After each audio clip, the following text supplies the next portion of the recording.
Good evening all, welcome to Learners Academy.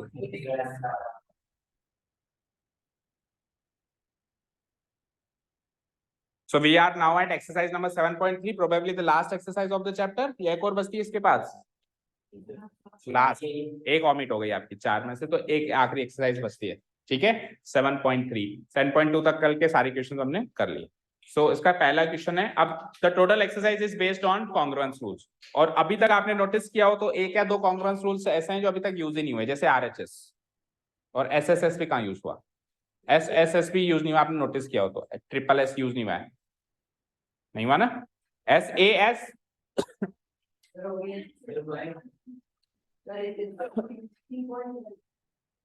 Check करो, हाँ check करो, चेक करो, हाँ चेक करने दो। हो गया 7.1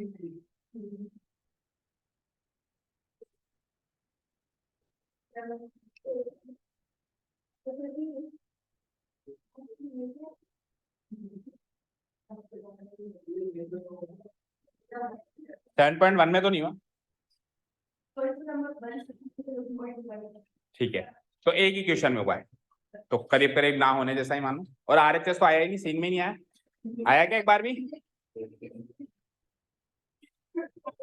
द पॉजिटिव थिंग इज कि ये पूरी एक्सरसाइज उन्हीं दोनों से भरी हुई है, ये पूरी की पूरी एक्सरसाइज इन्हीं दोनों कॉन्ग्रुएंस रूल से भरी हुई है। कौन कौन से? जो अभी तक कम यूज हुए हैं, जैसे कि RHS तो यूज ही नहीं हुआ और SSS भी आपके एक क्वेश्चन में हुआ, इसके अलावा यूज नहीं हुआ। आप इस एक्सरसाइज का इंट्रोडक्शन देखोगे, जहां पे 7.2 खत्म हुई है, तो आप टॉपिक नेम देखोगे, दिखाओ, सम मोर क्राइटेरिया और कॉन्ग्रुएंस ऑफ। हमेशा आप एक्सरसाइज का टॉपिक जरूर देखा करो, हेडिंग क्या है उससे रिलेटेड क्वेश्चन होते देखो। ये SSS का इंट्रोड्यूस अभी हुआ है, अब हमने पहले कर दिया तो ऑब्वियस बात है कि उसको किसी और से भी कर सकते होंगे, लेकिन हमने कर दिया ऐसे। ठीक है, समझ के क्या कहना चाह रहा हूँ? SSS तो इस एक्सरसाइज में इंट्रोड्यूस हुआ है, हमने जो SSS किया है नो डाउट हमने कर दिया होगा, लेकिन इसका मतलब है कि उसको किसी और से भी कर सकते होंगे, क्योंकि हमने तो सारे एक साथ इंट्रोड्यूस कर दिए थे, तो हमने उसको ऐसे कर। ठीक है, तो इस एक्सरसाइज का जो हेडिंग है, एक्सरसाइज इंट्रोडक्शन है, सम मोर क्राइटेरिया और कॉन्ग्रुएंस ऑफ ट्रायंगल। यानी अभी तक हमने तीन congruence of triangles, congruence rules of triangles पढ़े थे, SAS, ASA और AAS, है ना। अब मोर क्राइटेरिया 7.2 तो पूरी आइसोसेलेस खा गया था, है ना, आइसोसेलेस ट्रायंगल प्रॉपर्टीज खा गया, उसमें क्राइटेरिया और कॉन्ग्रुएंस रूल हुए तो वही तीन रूल्स है। अब ये दो जो कॉन्ग्रुएंस रूल्स बतेंगे 7.3 में ज्यादा यूज, ठीक है, जैसे RHS हो गई इसमें यूज और SSS इसमें। तो पहले क्वेश्चन का आपने फिगर बनाया, exercise number 7.3 question number 1, this is the figure number 7.39 बन गया, बन गया। ठीक है, क्या है question? Triangle ABC, read out करें।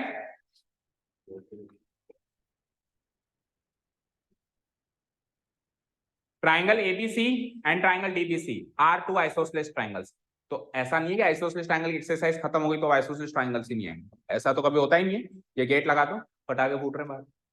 ABC ABC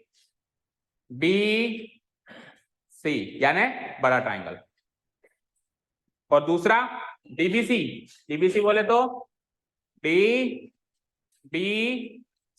छोटू ट्रायंगल। ठीक है, बड़ा ट्रायंगल छोटा ट्रायंगल, दोनों के दोनों आइसोसेलेस हैं, दोनों के दोनों, यानी उसमें भी दो साइड्स इक्वल हैं और उसमें भी दो साइड्स इक्वल हैं। तो बताओ सर इसमें कौन सी दो साइड्स इक्वल हैं, और ये भी बताओ इसमें कौन सी दो साइड्स इक्वल हैं। नहीं बताऊंगा मैं तो ये बताऊंगा बेस कौन है, बेस कौन है? BC, और सेम बेस है दोनों का, यानी कि बेस BC दोनों का ही बेस है। तो हमने क्या सीखा है कि बेस कभी भी इक्वल साइड का पार्ट एंड पार्सल नहीं होता। तो BC बेस को हटा दूं तो बड़े ट्रायंगल में AB इक्वल टू AC और छोटे ट्रायंगल में DB equal to DC। Clear? अभी तक ये इंफॉर्मेशन हाथ लगी है कि भैया AB और AC की लंबाई बराबर है और DB और DC की लंबाई बराबर है। ठीक है, आगे बढ़ते हैं। Vertices A and D are on the same side of the BC। Okay, BC side, जैसे हम एक प्लेन पे BC साइड बनाते हैं, बना दी BC साइड, तो BC साइड ने इस प्लेन को दो पार्ट्स में डिवाइड किया, एक ऊपर वाली साइड और एक नीचे वाली साइड। तो ये क्या कह रहा है कि सेम बेस BC पे आप दो ट्रायंगल बना रहे हो तो ऐसे मत बनाना कि एक ऊपर बना दो एक नीचे लटकता बना दो, ऐसा मत बनाना। ये वर्टिसेस ए और डी दोनों के दोनों बीसी की सेम साइड पे बनेंगे, या तो दोनों ऊपर बनेंगे या दोनों नीचे बनेंगे। अभी दोनों ऊपर बने हुए हैं ना, चेक करो। ऐसे भी तो हो सकता था कि ये डी नीचे बन जाता और डीबीसी ट्राइंगल यूं बेस बीसी पे यूं लटक रहा होता। ठीक है, बेस बीसी पे आपको ट्राइंगल बनाना है ना, तो बेस बीसी पे ऊपर ही बनाना है, ऐसा किसने कहा, नीचे भी बन सकता है। तो उसने ये चीज यहाँ पे क्लियर कर दी कि आपका जो फिगर है वो कुछ ऐसा है कि जो तीसरे वर्टिसेस हैं, ट्राइंगल एबीसी का तीसरा वर्टेक्स ए, ट्राइंगल डीबीसी का तीसरा वर्टेक्स डी, दोनों के जो तीसरे वर्टिसेस हैं वो बीसी साइड के सेम साइड पर है। सेम साइड मतलब या तो दोनों ही ऊपर है या फिर दोनों ही नीचे है। अब एडी को अगर मैं एक्सटेंड कर दूं बीसी पर ताकि वो पी पर उसको इंटरसेक्ट करे, ये ए को डी से ज्वाइन किया और फिर आगे एक्सटेंड किया और बीसी पे उसने कहां पे छुआ, उसको पी पे छुआ। तो कुछ बातें हैं जो आपको प्रूव करनी है। कितने पॉइंट से प्रूव करने के, 4 है। तो एक बार नजर डालो क्या क्या चीजें हैं, जैसे कि ट्राइंगल एबीडी और ट्राइंगल एसीडी को कॉन्ग्रुएंट करना है पहले। तो एबीडी एसीडी का है, यानी लेफ्ट राइट साइड वाला ट्राइंगल, ये लेफ्ट वाला ट्राइंगल है और ये राइट साइड, ये अगल बगल के दो पंख है ना, ये दोनों कॉन्ग्रुएंट है, सब प्रूव करना है। और एबीपी और एसीबी भी कॉन्ट्रोवर्ट प्रूव करना है। एबीपी एसीपी ये कहां मिलेंगे भाई साहब, एबीपी, अच्छा again left right side, ABP इधर वाला और एसीपी उधर वाला, इधर वाला उधर वाला। ठीक है, अब आगे सुनो। एपी जो है एंगल ए को और एंगल डी को बाइसेक्ट करता है। एपी कहां है, एपी ये रहा, ये एंगल ए को बाइसेक्ट करता है। एंगल ए को बाइसेक्ट करने का मतलब आधा एंगल इधर आधा एंगल इधर, यानी कि ये दोनों एंगल इक्वल है, ऐसा प्रूव करना है। और ये डी को भी बाइसेक्ट करता है, यानी कि आधा एंगल इधर आधा एंगल इधर, यानी कि ये दोनों एंगल भी इक्वल है, ये भी प्रूव करना है। फिर से बात करें तो angle B A D equal to angle C A D है, एक बात तो ये प्रूव करनी है। दूसरी एंगल बी डी पी, ये एंगल इक्वल है एंगल सी डी पी से, ये बात भी प्रूव करनी है। तीसरे नंबर पॉइंट, क्योंकि बाइसेक्ट करने का मतलब क्या होता है, बीचों बीच जाना और दो इक्वल एंगल्स बनाना। ठीक है, चौथा और आखिरी, AP is the perpendicular bisector of BC. AP जो है बीसी का परपेंडिकुलर बाइसेक्टर है। एपी ने बीसी को जहां भी छुआ, एक तो मिड पॉइंट पे छुआ, यानी पी जो है बीसी का मिड पॉइंट है, यानी कि बीपी इक्वल टू सीपी है, ये प्रूव करना है। और दूसरा परपेंडिकुलर भी है, यानी कि ये एपी जो बीसी पे इंटरसेक्शन होगा तो वो एंगल 90 डिग्री का बनाएगा, ये भी प्रूव करना है। काफी सारी बातें प्रूव करनी है। क्वेश्चन समझ में आ गया अच्छे से, ओके ठीक है। और ब्लैंक अगर आपको बने बनाए फिगर में अंडरस्टैंडिंग कम है तो ब्लैंक फिगर अगर हम देखें तो देखो बेटा, सबसे पहले बेस बीसी थी दुनिया में। इस बेस बीसी पे दो आइसोसेलेस ट्रायंगल बनाने थे, एक एबीसी एक डीबीसी। एओडी को सेम साइड लगाना है, या तो एओडी दोनों को ऊपर लगाओ या एओडी दोनों को नीचे लगाओ। तो मैंने एओडी को दोनों को ऊपर लगाया, ए को डी को लगाया, isosceles triangle ABC ready, isosceles triangle DBC ready. Okay, फिर मैंने क्या किया, ए को डी से जोड़ा, जोड़ के मैं रुका नहीं, एक्सटेंड करके आगे ले गया और पी पे इंटरसेक्शन कर दिया। इस तरीके से फिगर रेडी हुआ। बने बनाए ट्राइंगल में अंडरस्टैंडिंग कम होती है, ब्लैंक फिगर खुद से बनाने में अंडरस्टैंडिंग अच्छे से बैठती है। ठीक है, तो फिगर वाइज तो क्वेश्चन सबको समझ में आ गया। गिवन पॉइंट्स लिखना स्टार्ट कर सकते हैं क्या, okay, so tell me the given points. बोलो क्या क्या गिवन पॉइंट्स लिख सकते हैं हम इसमें, बोलो। गिवन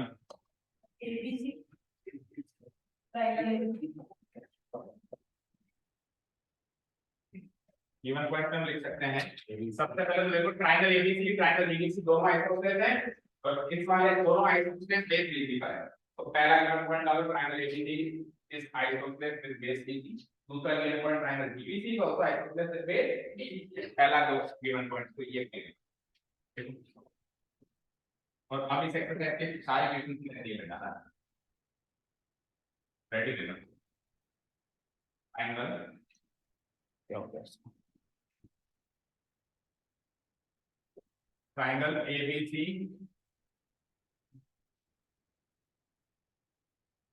is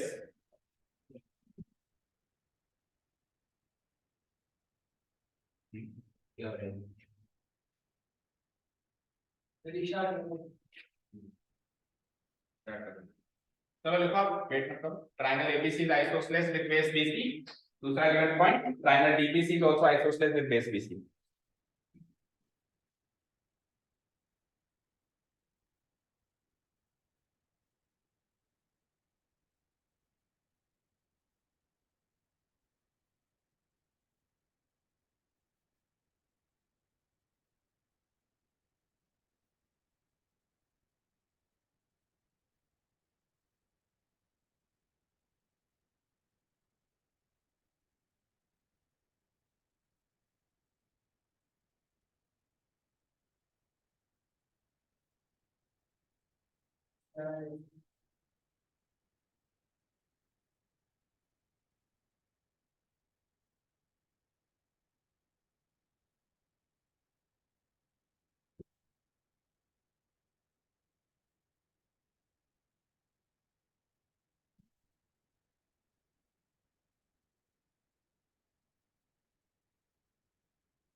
खराब हो गया, क्या कर रहा हूँ? 26 को करवा 26 को मतलब?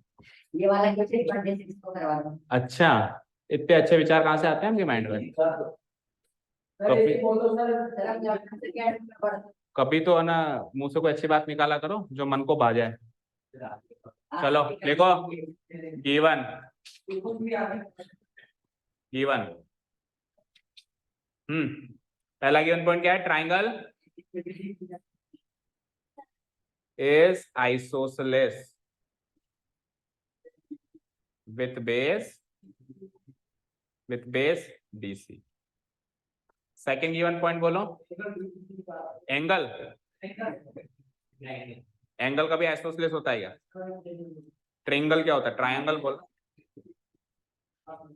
ट्रायंगल बोल, विथ बेस BC। ठीक है, दोनों ट्रायंगल हो गए आइसोसेलेस विथ बेस BC। आगे बढ़ते हैं। अब ए और डी, ए को देखो एक्सटेंड किया, एक्सटेंड करके वो उस पे मिला, ये सारी चीजें गिवन पॉइंट्स में नहीं लिखी जाती। एक्सटेंशन वगैरह तो फिगर से साफ साफ दिखाई दे रहा है। तो आगे उसने यही लिखा था कि ए और डी को एक्सटेंड करके BC पे ले गए और BC पे जाके वो P पे मिल गए। ठीक है, तो दैट्स इट। यही हमारे पास दो गिवन पॉइंट्स है एक तरीके से कि ये दो आइसोसेलेस ट्रायंगल हैं, इसमें जब आपको सोचना है कौन सी साइड किसके इक्वल है। टू प्रूव में आप ये पांचों पॉइंट्स, चारों पॉइंट्स लाइन बाय लाइन लिख दो। लिख लिए?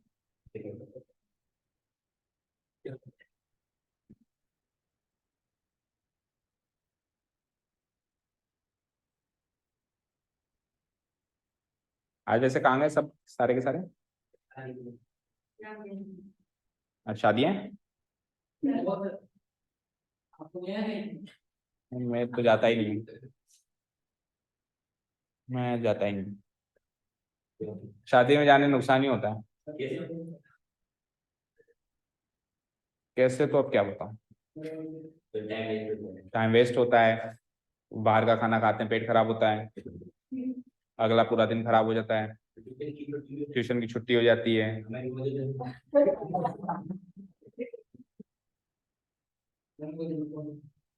हाँ, तू तो क्यों छोड़ेगा?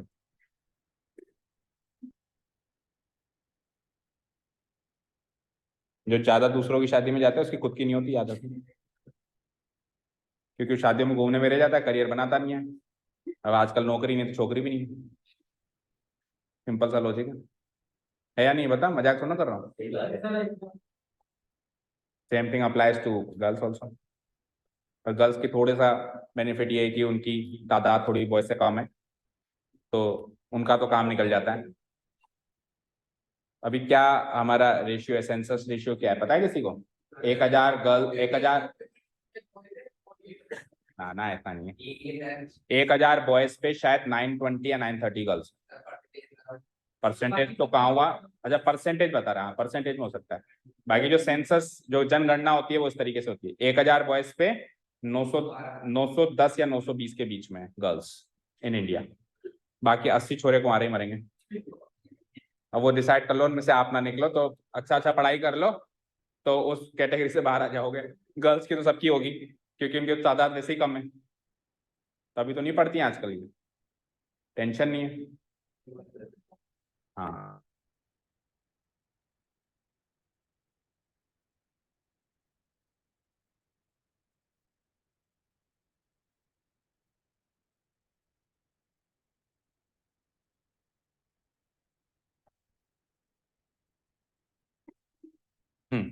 चलिए अब आप बताएं मुझे कैसे हम इस चीज को प्रूव कर सकते हैं भाई।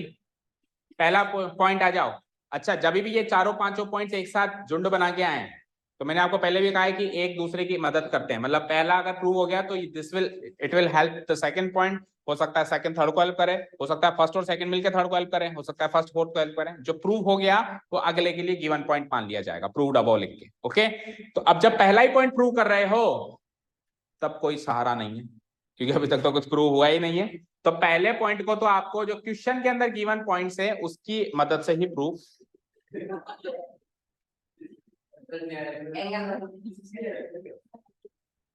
ये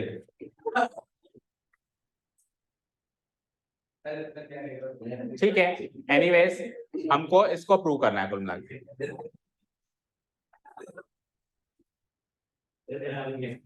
ठीक है, हाँ फोकस करो भैया, जितने भी लोग हंस रहे हैं उन्हीं से सवाल पूछता हूँ मैं। एबीडी और ACD, where is ABD? A B D, this triangle, and let's talk about ACD, just उसके राइट साइड में है ए। आप ट्राइंगल पे फोकस करो,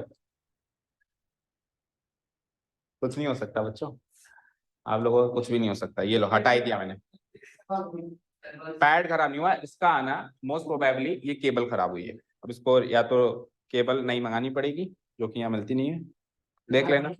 ले आएगा तू? अभी देख के जाना केबल, है ना, अगर मिल जाए तो ले आ, पैसे ले लेना मुझसे, ठीक है। हाँ तू क्या छुट्टी में पैदा हुआ था? तो बात बात में छुट्टी चाहिए, छुट्टी के दिन पैदा हुआ था संडे को। ओके सो ये वाला ट्राइंगल देखो, ट्राइंगल ए बी डी, देखो आपको दिखाने की कोशिश करता हूँ।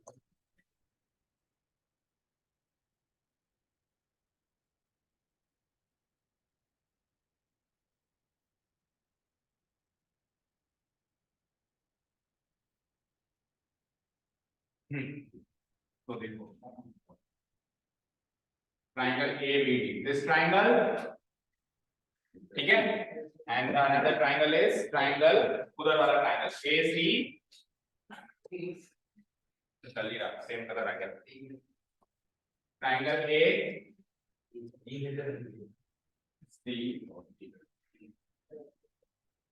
ये ट्राइंगल नंबर 1, ये ट्राइंगल नंबर 2, सब लोग इधर फोकस करो। अब आप पांचों कॉम्पोनेंट्स को डिस्कस कर सकते हो, क्योंकि यहां तक आ जाते हैं एसएसएस और आरएसएस की डिफाइन है। पांचों को ऑब्वियस बात है, कॉम्पोनेंट्स के अलावा कुछ दिख नहीं रहा कॉम्पोनेंट को, कॉम्पोनेंट इंप्रूव करना है कॉम्पोनेंट्स चाहिए।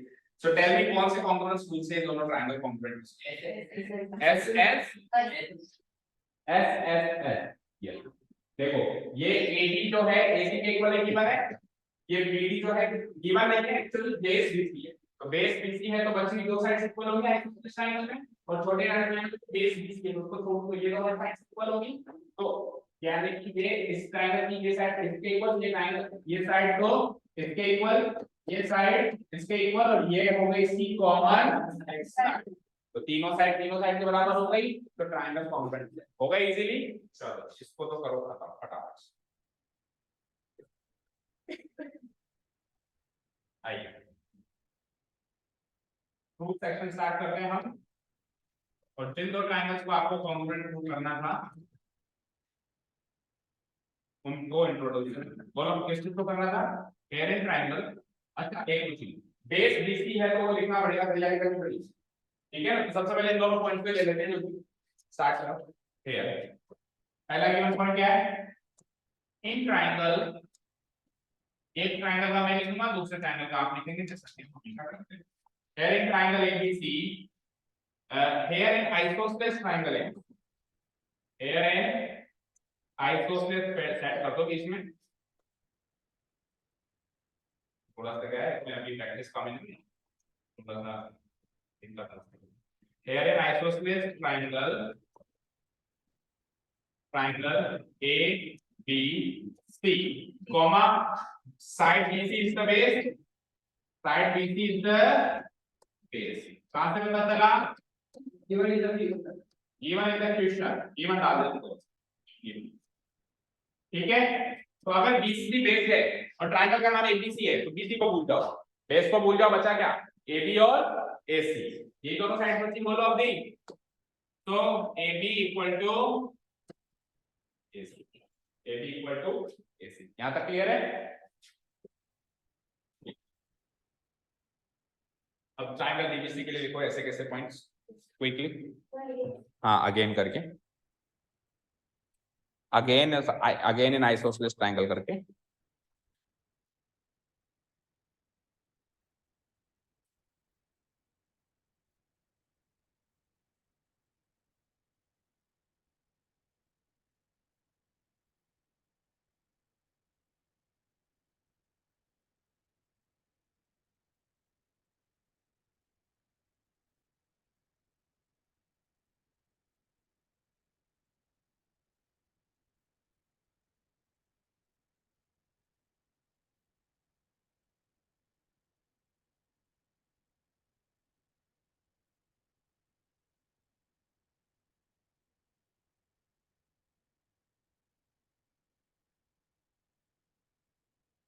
लिखा?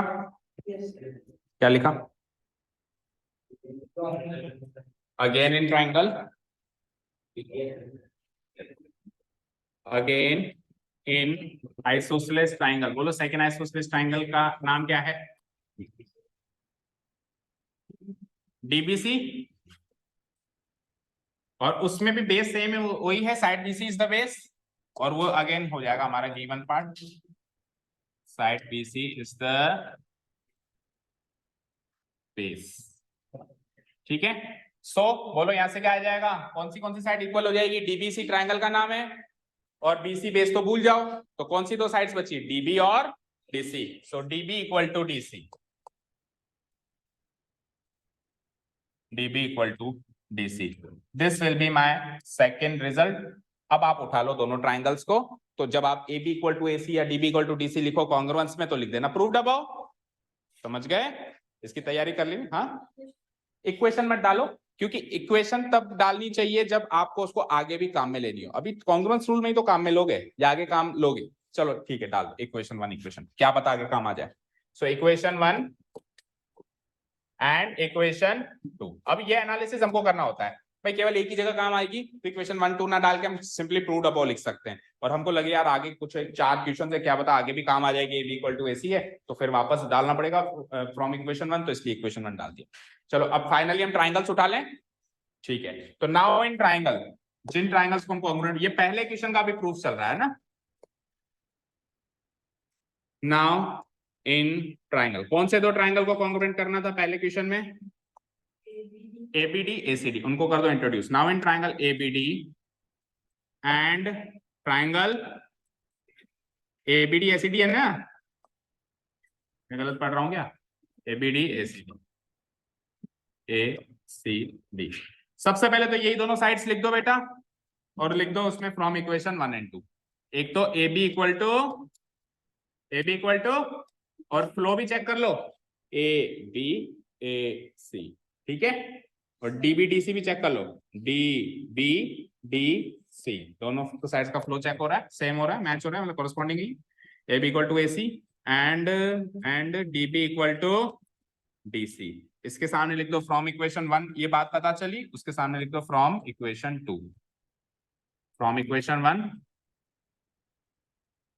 And this is from equation 2। ठीक है बेटा, और तीसरी साइड कॉमन है, कौन सी? AD। देखो AD इसमें भी आ रही है, AD, और उसी कॉरेस्पॉन्डिंग फॉर्म में AD इसमें भी आ रही है, सेम कॉरेस्पॉन्डिंग फॉर्म में आ रही है दोनों में, AD तो क्या लिख देंगे? AD इक्वल टू AD, और रीजन क्या डाल देंगे? क्या डाल देंगे? And AD equal to AD, इसका रीजन डाल दो common side.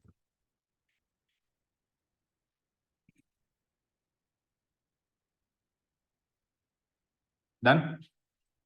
So side by using SSS congruence rule, जगह बनानी पड़ेगी।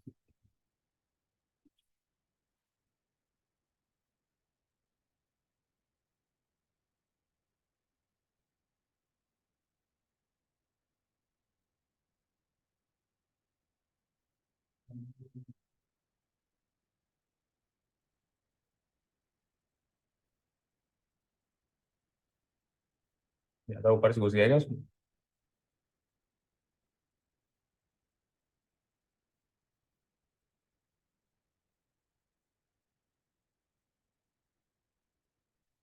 चलो लिखो। तो by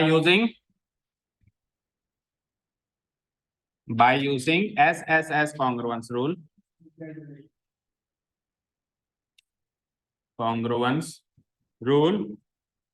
triangle ABD congruent to triangle ACD, hence proof। पहला क्वेश्चन खत्म। Triangle ABD congruent to triangle ACD, डालो hence proof।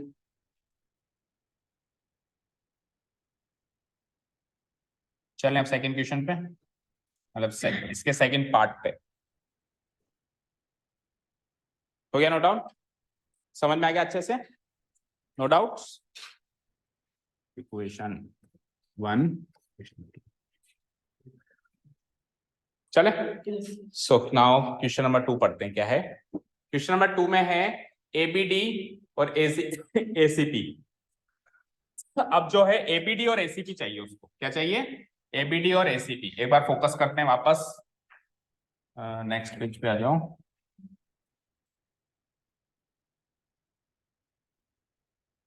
एबीडी, एबीपी कहाँ है? एबीपी, ए बी पी, ये वाला ट्राइंगल देखना है बेटा। क्लियर? और दूसरा कौन सा है इसी के राइट साइड वाला? ए सी पी, ये वाला। इन दोनों ट्राइंगल को कॉन्ग्रुएंट प्रूव करना है। ठीक है, तो देखो ध्यान से, कुछ कुछ बातें तो साफ साफ क्लियर है यहाँ पे। पहली चीज, ए बी और ए सी बराबर है, शुरू से बराबर है ना? और एपी पूरी की पूरी कॉमन है दोनों में, इसमें भी आ रही है। अच्छा, ये वाली साइड को भूल जाओ, ऐसे मानो बीडी इसमें है ही नहीं। भाई इस ट्राइंगल में बीडी का तो कोई रोल नहीं है ना, अब आपको छुपा के सोचना पड़ेगा। ठीक है ना? और इसमें इस सीडी का कोई रोल नहीं है, तो ऐसे मानो बस ए बी पी ये ट्राइंगल है, एसीपी एक साइड तो कॉमन है और एक एक साइड इक्वल है। लेकिन तीसरा पॉइंट क्या लेंगे? बीपी और सीपी इक्वल है ऐसा कहीं गिवन तो है नहीं, वो तो उल्टा प्रूव करना है। वो तो उल्टा प्रूव करना है कि इसका बाइसेक्टर है। हम लिख तो सकते नहीं है कि बीपी इक्वल टू सीपी। सो तीसरी चीज क्या लें इसको कॉन्ग्रुएंट प्रूव करने के लिए? सोचो कहाँ लिखा हुआ है, इस क्वेश्चन में लिखा हुआ है, पढ़ो। इज इट गिवन एनीवेयर कि ये परपेंडिकुलर है? बोलो, यहां से लेके यहां तक पढ़ो। क्या? तो बेस बीसी का परपेंडिकुलर से क्या लेना देना है? बेस बीसी तो हमको ये बताता है कि बीसी इक्वल साइड्स का पार्ट नहीं है। आइसोसेलेस ट्रायंगल में 3 साइड्स में 2 साइड इक्वल होती है, तो बेस बीसी ये बताता है कि बेस को इक्वल साइड में मत लेना, इन दोनों को इक्वल साइड। हाँ, आइसोसेलेस की थ्योरम लगेगी। ठीक है, क्या थ्योरम है? तो उसमें आप इक्वल साइड ये लोगे, उसमें आप इक्वल साइड कौन सी लोगे? एक मिनट रुको, इसको डिलीट करना पड़ रहा है।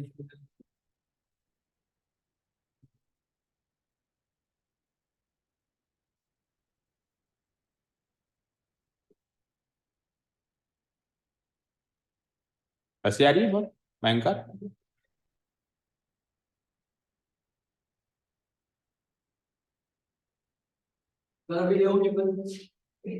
क्या अभी लाएगा केबल और क्लास होगी हमारी? यहाँ ठीक है, चलो हो जाएगा हमारा काम। हाँ देखो, अगर आप कह रहे हो कि आइसोसेलेस है तो ए बी और ए सी इक्वल थी, तो उनके आमने सामने के एंगल्स ये वाला और ये वाला इक्वल होगा। अब आप कह रहे हो एक एंगल इक्वल मिल गया सर मुझे इसमें, इस ट्रायंगल में ये वाला एंगल, एक मिनट, इस ट्रायंगल में ये वाला एंगल ले लो और इस वाले ट्रायंगल में ये सी वाला एंगल ले लो। तो बेटा जब अपन एक एंगल लेते हैं तो याद करो वो एक एंगल 2 साइड्स के बीच का एंगल होना चाहिए, होना चाहिए नहीं होना चाहिए? तो हमने तो 2 साइड्स ली हैं ए बी और ए पी, तो उसके बीच का एंगल तो ये होगा। ए बी और ए पी के बीच का एंगल ये कहां से आया? और अगर ये एंगल लेना है तो फिर साइड कौन सी लेनी पड़ेगी? अगर ये एंगल लेना है तो साइड कौन सी लेनी पड़ेगी? ए बी और बीपी।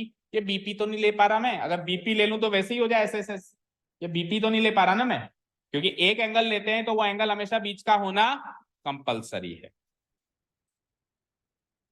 एस ए एस में क्या होता है? साइड एंगल, साइड एंगल बीच में 2 साइड। तो ये वाला एंगल अगर आप इक्वल मान रहे हो तो वो वाला एंगल इक्वल है इसके, ऐसा गिवन का है। आपको आइसोसेलेस ट्रायंगल की प्रॉपर्टी से आमने सामने वाला एंगल ही तो इक्वल करोगे, तो ये वाली साइड और ये वाली साइड इक्वल है तो आमने सामने का एंगल ये दोनों ही तो इक्वल मिलेंगे। वो दोनों एंगल इक्वल मिले कहां से? ना गिवन है, तो हम यूज कैसे कर लें उसको? हाँ, नहीं नहीं, ऐसा कभी भी नहीं करना है, ऐसा कभी होता ही नहीं है। अगर आपको एक सीक्वेंस ऑफ स्टेप्स गिवन है तो उसमें उसमें हम हमेशा सीक्वेंस में ही फॉलो करेंगे। आप क्यों बोल रहे हो? मैं बार बार बता रहा हूं कि जब हमने फर्स्ट प्रूव कर लिया है तो उसका कोई रिजल्ट यूज करो ना इसमें। हाँ याद आ गया, उसके सीपीसीटी से तो कुछ रिजल्ट ले ले। इसकी सीपीसीटी से रिजल्ट देखो, ये दोनों ट्राइंगल, जब ये दोनों ट्राइंगल कॉन्ग्रुएंट प्रूव हो चुके हैं तो सीपीसीटी से ये दोनों एंगल इक्वल हो जाएंगे ना। मैं यही तो पूछ रहा था कि दोनों एंगल इक्वल करूं कैसे, गिवन थोड़ी ना है। कहां से कर सकते हैं? क्योंकि ऊपर वाला ट्राइंगल कॉन्ग्रुएंट प्रूव हो चुका है तो उसके कॉरेस्पॉन्डिंग एंगल इक्वल होंगे होंगे, तो ये वाला एंगल इसके इक्वल होगा और इस एंगल को फिर मैं अगले ट्राइंगल में यूज करके एस ए एस से उन दोनों ट्राइंगल को कॉन्ग्रुएंट प्रूव कर दूंगा। समझ आया? ओके ठीक है, तो यानी कि क्या डिसाइड किया आपने? एक तो ये साइड लोगे इसके बराबर गिवन, ये कॉमन साइड लोगे और ये एंगल इसके बराबर लोगे, तो ये एंगल इसके बराबर पहले प्रूव करना पड़ेगा, उसके लिए पुरानी कॉन्ग्रुएंसी का सीपीसीटी रूल निकालना पड़ेगा। ठीक है, शुरू करें।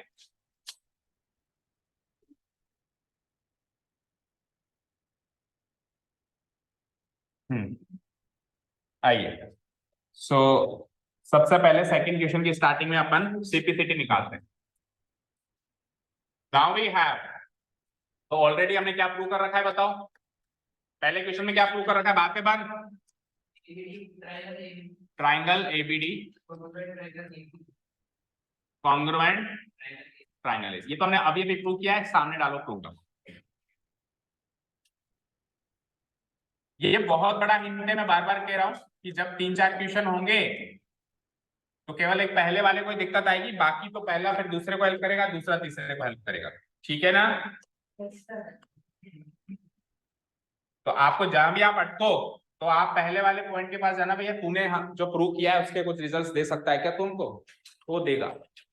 अब ये प्रूव हुआ था, इसका रिजल्ट मिलेगा मुझे ए पे जो एंगल मिला वो इक्वल मिल जाएगा, तो जो ए पे एंगल आ रहा, क्या प्रॉब्लम है? जो ए पे एंगल मिलेगा इस ट्राइंगल से, उसका नाम बताओ आर्या। इस ट्राइंगल में जो ए पे एंगल मिलेगा, ए वाला एंगल इक्वल करना है ना अपने को, जो ए पे बन रहा है, जो ए वर्टेक्स पे एंगल बन रहा है उसी को तो इक्वल करना चाहते हो सीपीसीटी से। सो टेल मी उसका नाम क्या रखेंगे हम, जो ए पे एंगल बनेगा? बी ए डी, और इधर क्या रख सकते हैं? C A D.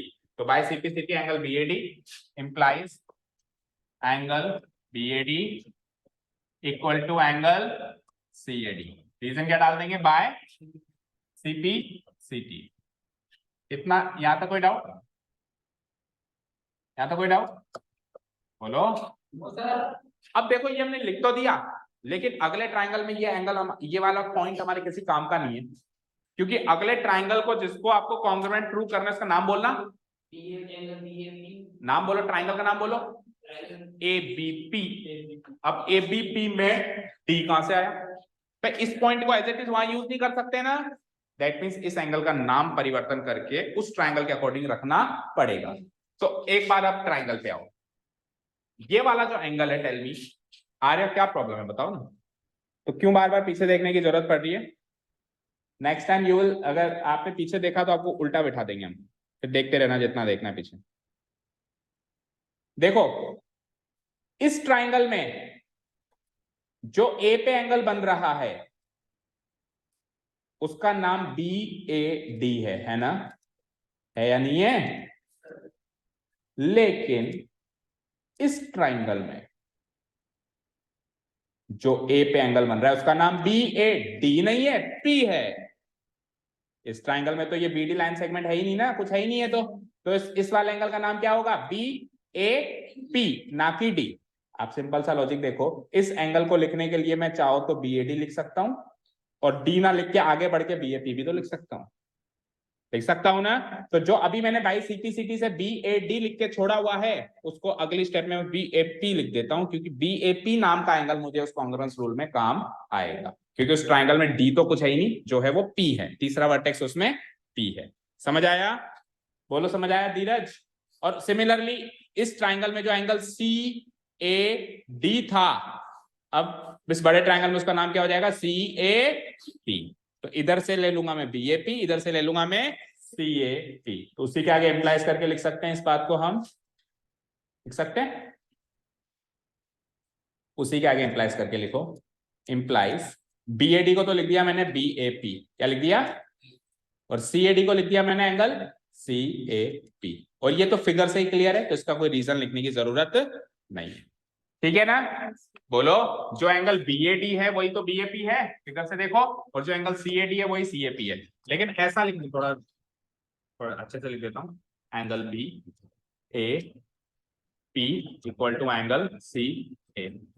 पर ये वाला पॉइंट मेरे काम नहीं आता उस कॉन्ग्रुएंस रूल में, लेकिन ये वाला पॉइंट उस कॉन्ग्रुएंस रूल में काम आ जाएगा अभी। बोलो आ जाएगा। इसको मार्क कर लो अगली इक्वेशन, इक्वेशन 3। 1 2 तो मार्क कर चुके थे ना अपन, 3। चलो अब आप सेकंड क्वेश्चन में जो ट्राइंगल प्रूव करने कॉन्ग्रुएंट उनको उठा लो और कर दो प्रूव। नाउ इन ट्राइंगल, बोलो क्या है ट्राइंगल्स के नाम? एबीपी एंड दूसरा ट्राइंगल का नाम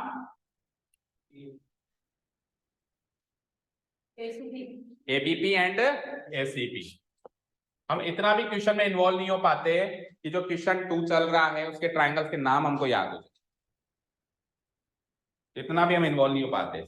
ज्यादा तो छोड़ो, इतना तो कम से कम इन्वॉल्व हो लिया करो कि 10 मिनट 15 मिनट हो गए क्वेश्चन चालू हुए, जो सेकंड पार्ट है उसमें कौन से ट्रायंगल कॉन्ग्रुएंट प्रूव करने हैं वो नाम तो एक्चुअली टिप्स पे हो जाए। बस यहाँ देखना है, यहाँ कॉपी पेस्ट करना है। इसीलिए आते हैं, इसीलिए आते हैं। बंदर प्रजाति में पैदा हुए हैं, बंदर के बंदर ही रहेंगे, इंसान नहीं बनेंगे। बंदरों का काम होता है कॉपी पेस्ट करना नीलेश, और आप तो डिट्टो करते हो। अब तो आप तो डिट्टो करते हो। Triangle ABP and triangle ACP. आइए तो कौन कौन सी साइड लेंगे? एक तो AB equal to AC, AB equal to AC, तो आर्या की बात सच निकल गई। AB equal to AC, equation 1 from equation 1 काम आ गई वापस से ना। AB इक्वल टू AC अपन ने इक्वेशन 1 बना के छोड़ के आए थे ना, चेक करो कहां गई ये देखो।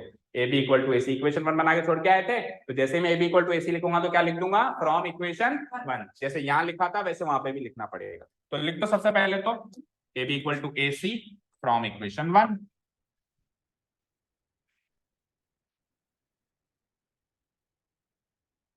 फ्रॉम इक्वेशन 1, और एक साइड कॉमन है। कॉमन कौन सी है? AP बराबर AP, जो बीच वाली साइड है, सेंटर वाली लाइन जो आ रही है वो कॉमन आ रही है दोनों में, तो AP equal to AP common side and AP equal to AP। This is my common side. और एक एक एंगल इन दोनों के बीच का इक्वल है जो ऊपर रखा हुआ है, फ्रॉम इक्वेशन 3 लिख सकते हैं। नाम लिखो उसका, क्या है? BAP and angle BAP equal to, इस वाले ट्राइंगल में नाम क्या है, और इसका रीजन लिख देंगे फ्रॉम इक्वेशन 3। इक्वेशन 3 में हम प्रूव करके आए कि दोनों एंगल इक्वल है। ठीक है, अब यहाँ पे ये एंगल इन दोनों साइड के बीच का एंगल है, चेक करो है या नहीं है। अच्छा फ्लो भी तो चेक करना है, फ्लो तो वैसे चेक कर ही रहे हैं हम। BAP CAP मैच हो गया, और साइड का फ्लो भी चेक करो, AP बराबर AP मैच हो गया, और दूसरी साइड का फ्लो AB बराबर AC ये भी मैच हो गया। अच्छा ये वाला एंगल इन दोनों साइड्स के बीच का होना चाहिए ही चाहिए। हो रहा है इनके बीच का? देखो AB और AP के बीच का एंगल, A कॉमन आ गया तो सेंटर पे आ गया, B और P बगल बगल में होगा, इनके बीच का एंगल होगा ना। Without looking at the figure भी अपन चेक कर सकते हैं। बोलो तारिश, इधर देखो AC और AP के बीच का एंगल, A लेटर कॉमन है, सेंटर पे आ गया, और बच्चे C और P को अगल बगल बिठा दिया, तो 100% ये इन दोनों के बीच का एंगल, और हमको बीच का चाहिए था। और आप जो कह रहे थे रिद्धि कि ये वाला एंगल ले लो, तो वो एंगल बीच का नहीं निकलता था। ठीक है, तो SAS कॉन्ग्रुएंस रूल फिर नहीं लग पाती, अभी लग जाएगी। Now by using SAS congruence rule, या so by using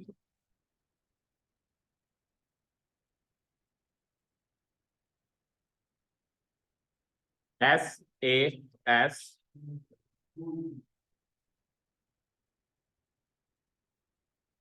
congruence rule, triangle ABP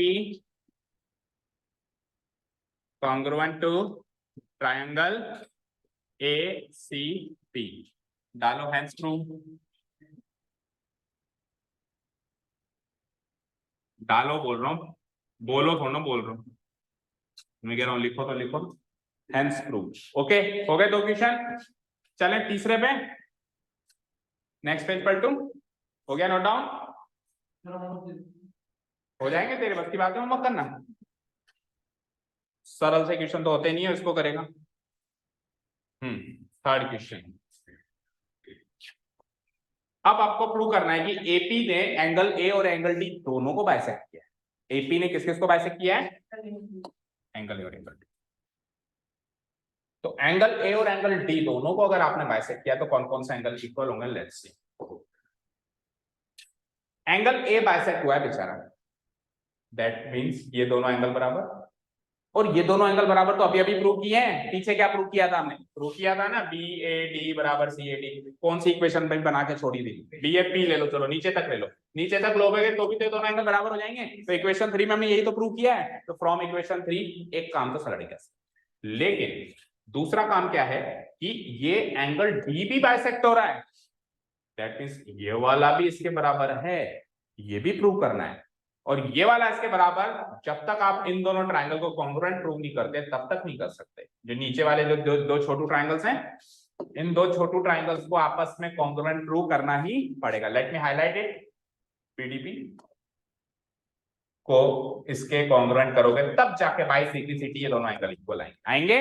अब आप दिमाग लगाओ, इन दो ट्रायंगल को कैसे हम कॉन्ग्रुएंट प्रूव करेंगे? बताओ। हाँ, आप होमवर्क कर रहे थे, पढ़े क्लास वर्क ही ठीक है। हाँ, आपके बैग में कुछ जरूरी सामान क्यों रख रहा है? तेरा बैग है, तो दूसरे के बैग पे हाथ रख रहे शर्म। ठीक है, ये इसके बराबर, आगे बढ़ो, ये कॉमन, आगे बोलो। दो चीजें आपने बताई, I agree to the fact, आगे बोलो। हर कॉन्फ्रेंस में दो चीजें मिल जाती, तीसरी आगे रखते, और बार बार आप ये बात भूल जाते हो कि पीछे वाले की मदद लो।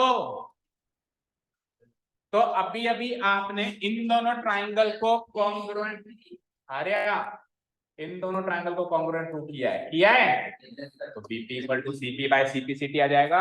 और BP और CP इन दोनों ट्राइंगल्स की साइड भी तो है कि नहीं है? साइड साइड साइड से इनका काम भी हो जाएगा तमाम। ठीक है, यानी कि जो क्वेश्चन 2 में हमने कॉन्ग्रुएंस प्रूव की है उसकी CPCT से आप BP इक्वल टू CP निकाल दो एक बार बस। बाकी दो चीजें तो इक्वेशन 1 से और कॉमन साइड से मिल जाएगी। चले, ओके, चलते हैं। So now we have question number 3 की स्टार्ट करते हैं। क्वेश्चन नंबर 3 में स्टार्ट करते हैं। अच्छा, क्वेश्चन नंबर 3 में ये भी तो प्रूव करना है कि एंगल A को बाइसेक्ट कर रहा है। पहले इसका तो काम करो, ये सारा काम तो एंगल D को बाइसेक्ट करने के लिए है ना। एंगल A को बाइसेक्ट करता है उसका भी तो सोचो जरा, उसको भी तो सोचना है ना। तो एंगल A को वो बाइसेक्ट कर रहा है, वो कहां से पता चलेगा? इक्वेशन 3 से पता चलेगा। BAP इक्वल टू CAP, तो एंगल A बाइसेक्ट हो गया ना भैया, हो गया। तो सबसे पहला काम आप इसी इक्वेशन को लिख लो और लिख लो कि एंगल A बाइसेक्ट हो गया, उसको तो प्रूव करके छोड़ो। So now we have, now we have, बोलो क्या मिला? Angle BAP equal to angle, बोलो इक्वेशन 3 में क्या लिखा है आपने? फ्रॉम इक्वेशन 3, ये प्रूव हो चुका है पहले ही। फ्रॉम इक्वेशन 3, तो अगर BAP CAP बराबर है तो एंगल A हो गया बाइसेक्ट, हो गया। फिर से देखो, BAP ये वाला एंगल, CAP ये वाला, दोनों एंगल अगर बराबर हैं तो यानी AP ने इस एंगल को बाइसेक्ट किया है ना, तभी तो ये दोनों बराबर हैं। implies AP bisects angle A, उसको तो डाल दो प्रूव, AP बाइसेक्ट्स एंगल, इसको तो डाल दो प्रूव। भाई AP ने दो एंगल को बाइसेक्ट किया है, एक का तो काम खत्म हुआ, एक को तो हमने दो ही लाइन में प्रूव कर दिया। अब एंगल D को बाइसेक्ट कर रहा है, उसके लिए कॉन्ग्रुएंस रूल इस्तेमाल करना पड़ेगा, और उस कॉन्ग्रुएंस रूल के लिए भी पिछली वाली कॉन्ग्रुएंस रूल का CPCT निकालना पड़ेगा। तो अगेन वी हैव, पिछली वाले कॉन्ग्रुएंस रूल की CPCT निकालो। अगेन वी हैव, बोलो इससे जस्ट पिछले वाले में कौन से ट्रायंगल्स कॉन्ग्रुएंट प्रूव किए थे? बताओ नीलेश। ट्रायंगल कह रहा हूँ, ABP, हाँ, कॉन्ग्रुएंस टू एंगल AC, फिर angle triangle triangle ABP congruent to triangle ACB। Latest हमने ये प्रूव किया है सेकंड क्वेश्चन में, यस और नो? प्रूव अबाउट डालो। तो इसकी CPCT से हम एक एक साइड इक्वल ले लेते हैं। मना तो ना करेगा ये? मना करेगा क्या? इसने प्रूव कर दिया अपने आपको कॉन्ग्रुएंट इक्वल, इसके सारे कॉरेस्पॉन्डिंग पार्ट्स इक्वल है, आप किसी भी पार्ट को यूज करो, कर सकते हैं किसी भी पार्ट को यूज। तो देखो जरा बीपी इक्वल टू सीपी होगा ना, ये कॉन्ग्रुएंट पार्ट आ रहे हैं नहीं आ रहे? आ रहे, तो implies BP equal to CP by CP CT. Reason तो डाल दो बाय सीपी सीटी, और इसको इक्वेशन नंबर जो भी अगली बनती है मान 4 बनती है। और अब आप अगेन उठा लो जो आपको ट्राइंगल चाहिए थे, और ट्राइंगल होना चाहिए थे हाँ ट्राइंगल चाहिए थे ना, कॉन्ग्रुएंट करने के लिए ट्राइंगल चाहिए थे। ट्राइंगल कौन से चाहिए थे? BDP and CD, BDP and CDP. Now in triangle BDP and CDP,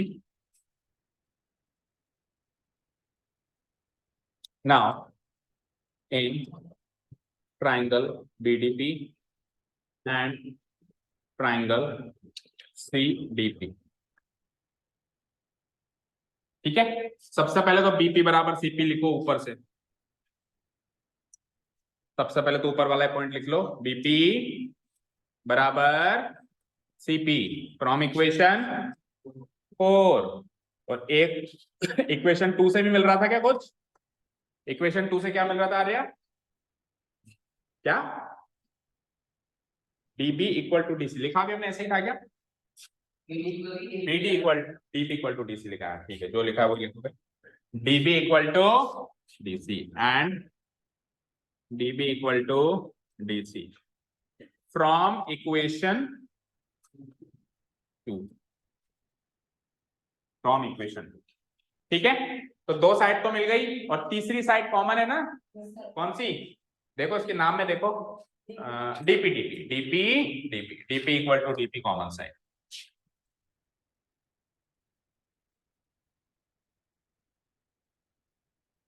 अच्छा तीनों का फ्लो चेक कर लो जल्दी से, तीनों साइड का फ्लो चेक कर लो क्विकली।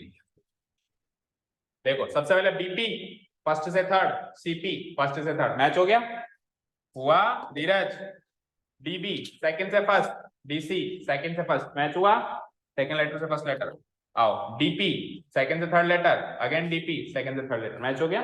तो तीनों कॉरेस्पॉन्डिंग साइड्स हैं, तीनों का फ्लो मैच हो रहा है, तीनों साइड्स इक्वल हो गई। So by using SSS congruence rule, by using SSS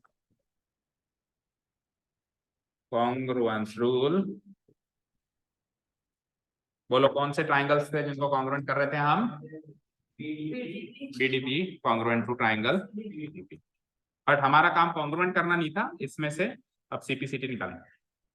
triangle BDP congruent to triangle CDP, उसने थोड़ा ना आपको कॉन्ग्रुएंट करने के लिए कहा था पार्ट में, ये तो हमने इसमें तो सीपीसीटी निकालना है, इसलिए इसको कॉन्ग्रुएंट किया है। तो अभी काम बाकी है इस वाले, थोड़ी जगह बना लेते हैं।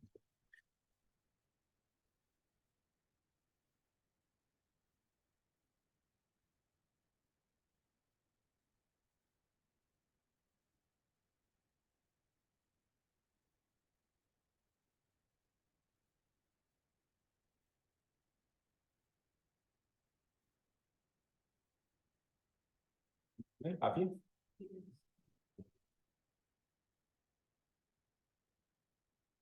ठीक है। BDP equal to triangle CDP by CPCT का एंगल बनता है तो इक्वल करेंगे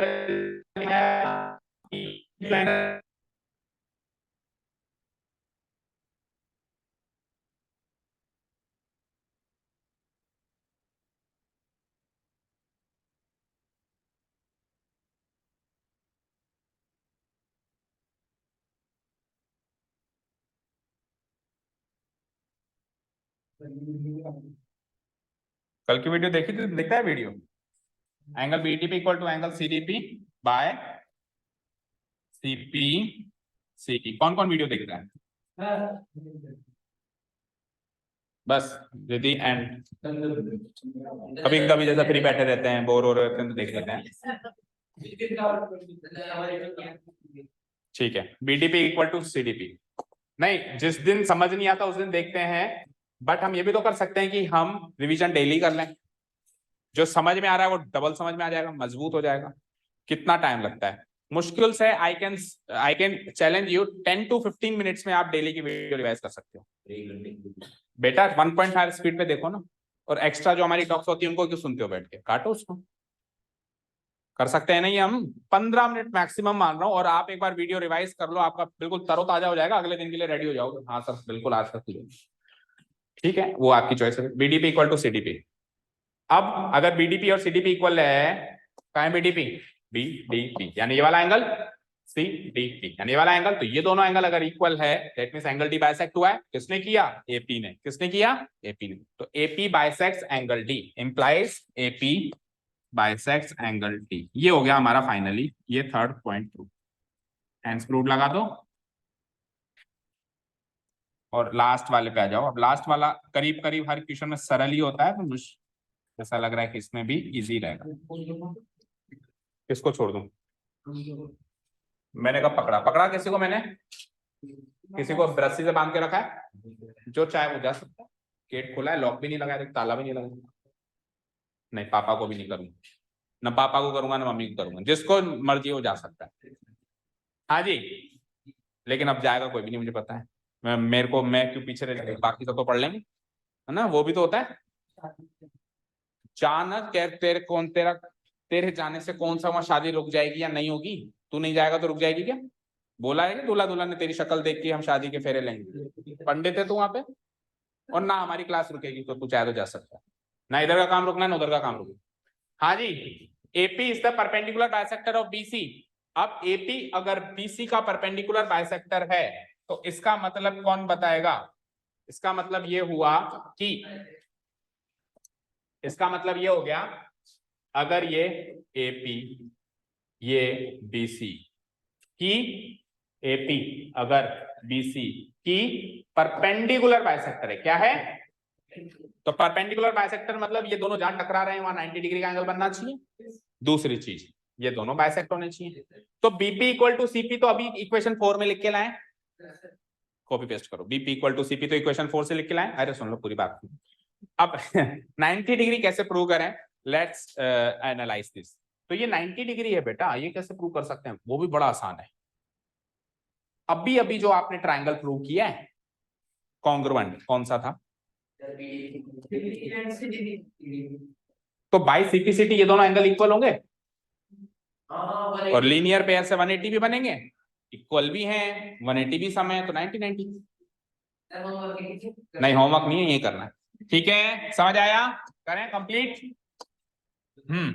तो सबसे पहले क्वेश्चन नंबर 4 को स्टार्ट कर रहे हैं। अब जल्दी हो जाएगा ये, हार्डली टेक 2 और 3 मिनट्स।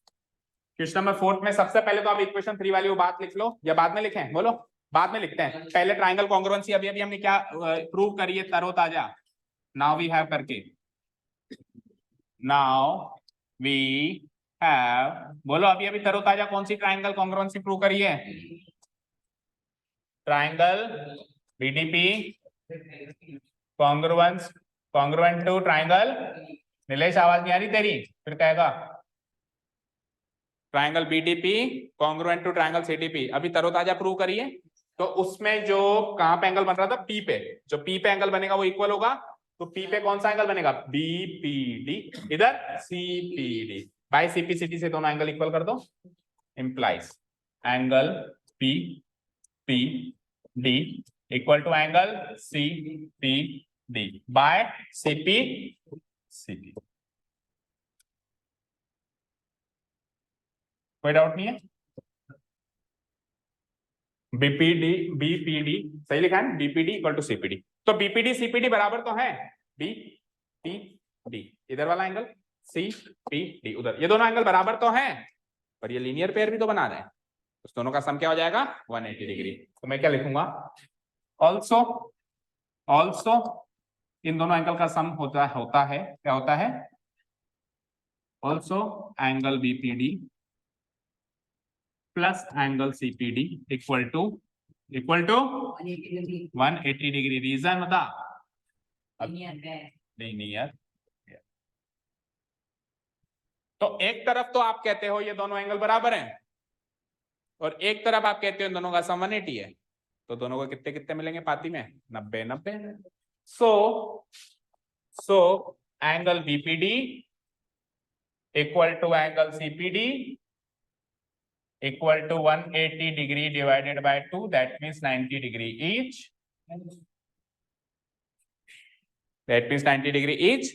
अब 90 डिग्री का एंगल अगर वहां बन रहा है दैट मीन्स ये इसके परपेंडिकुलर हो गई, एपी परपेंडिकुलर टू बीसी, ठीक है ना, implies AP is perpendicular to BC.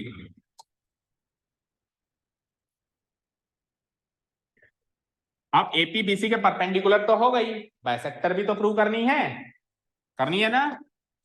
अब बाइसेक्टर प्रूव करने के लिए क्या करना पड़ेगा, ऑल्सो बाइसेक्टर प्रूव करने के लिए बीपी और सीपी को बराबर प्रूव करना पड़ेगा। तो बीपी और सीपी बराबर बहुत पहले प्रूव हो चुके हैं, इक्वेशन 4 में ही। क्या करो, इक्वेशन 4 में लिखा है आपने बीपी बराबर सीपी, तो ऑल्सो बीपी बराबर CP from equation 4, from equation 4। तो ये लो साहब, परपेंडिकुलर और बाइसेक्टर मिला के perpendicular bisector, hence AP is the perpendicular bisector of BC। Mark कर लो इसको, very very very important question. इसका पता नहीं यार, वो तो परपेंडिकुलर बाइसेक्टर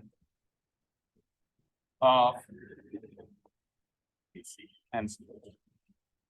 तो कितने पन्ने भर गए भाई,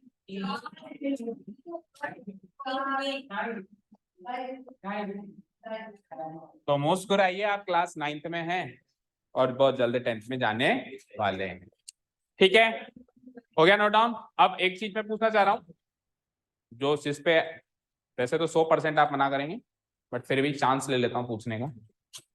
कल सुबह आ सकते हो?